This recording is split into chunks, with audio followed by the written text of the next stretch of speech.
విషయాల మీద కూడా ఇక గత ప్రభుత్వం అంటే దృష్టి పెట్టలేదు కానీ ప్రస్తుతం ఇప్పుడైతే కొంత ప్రకృతి విపత్తు సంభవించింది కాబట్టి తక్షణం ఏం చేయలేకపోయినా భవిష్యత్తులో జరగకుండా ఉండేదానికి కొంత చర్యలు తీసుకోవాల్సిన అవసరం ఉంది కదా. అవునండి.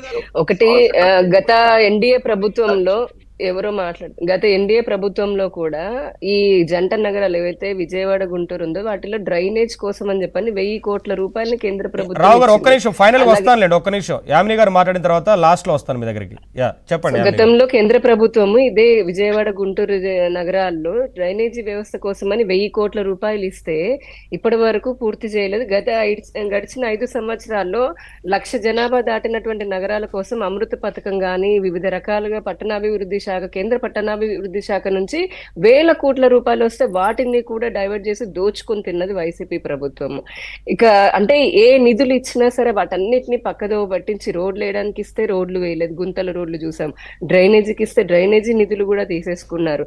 తాగునీటి కనిస్తే జల్ జీవన్ మిషన్ అవి కూడా తీసేసుకున్నారు. ఈ రోజు ఆ పాపమే ఈ నగరాల్లో పట్టి పీడిస్తుంది. డ్రైనేజీ నీళ్లు కూడా ఇళ్లలోకి వచ్చి పొంగి పొర్లుతున్న వ్యవస్థకి కారణము ఖచ్చితంగా మేజర్ పోర్షన్ అనేది గడిచిన వైసీపీ ప్రభుత్వం అనేది బాధ్యత వహించాలి. రెండోది, ఇప్పుడు మహారాష్ట్ర అధ్యక్షురాలు పురంధరేశ్వరి గారు అటు ప్రధానమంత్రి కార్యాలయంతో అలాగే హోంమంత్రి అమిత్ షా గారి కార్యాలయంతో ఇటు ముఖ్యమంత్రి గారి కార్యాలయంతో ఆవిడ సమన్వయం చేసుకుంటున్నారు. బాధితులను పరామర్శించడమే కాకుండా ఈ రాష్ట్రానికి అత్యవసర పరిస్థితులు ఆల్రెడీ ముఖ్యమంత్రి గారు కూడా ప్రధానమంత్రి గారితో అమిత్ షా గారితో మాట్లాడుతూ అన్ని కేంద్రం సహకారం అందిస్తోంది.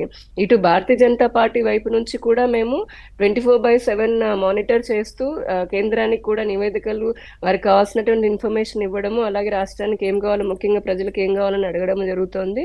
సో కేంద్ర ప్రభుత్వము ఖచ్చితంగా ఆంధ్రప్రదేశ్ కి అన్ని విధాలుగా ఇక్కడ సహాయ సహకారాలు ప్రతి శాఖలో ఇప్పుడు ఆరోగ్య శాఖకు కూడా కావాలి, అలాగే విపత్తుల శాఖకి, ఇలా అన్ని శాఖలకు సంబంధించి కూడా అవసరమైనటువంటి సహకారాన్ని అందించడానికి రెడీగా ఉంది.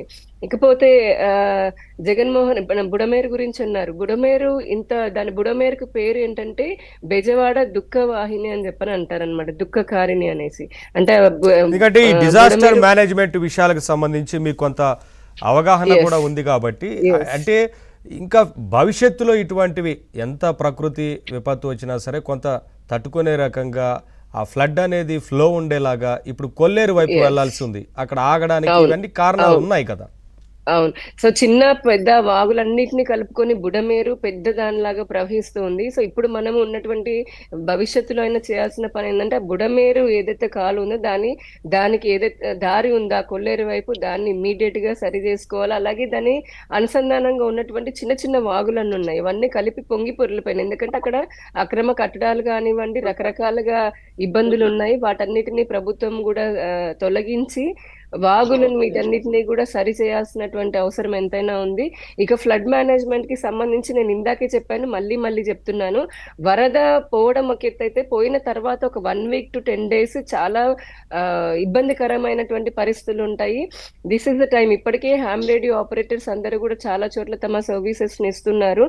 ప్రజలందరూ కూడా నేను ఒకటే విన్నవించుకుంటున్నానండి, వర్షం ఆగిపోయింది కదా అని చెప్పని అవసరం లేకపోతే బయటికి దయచేసి రావద్దు.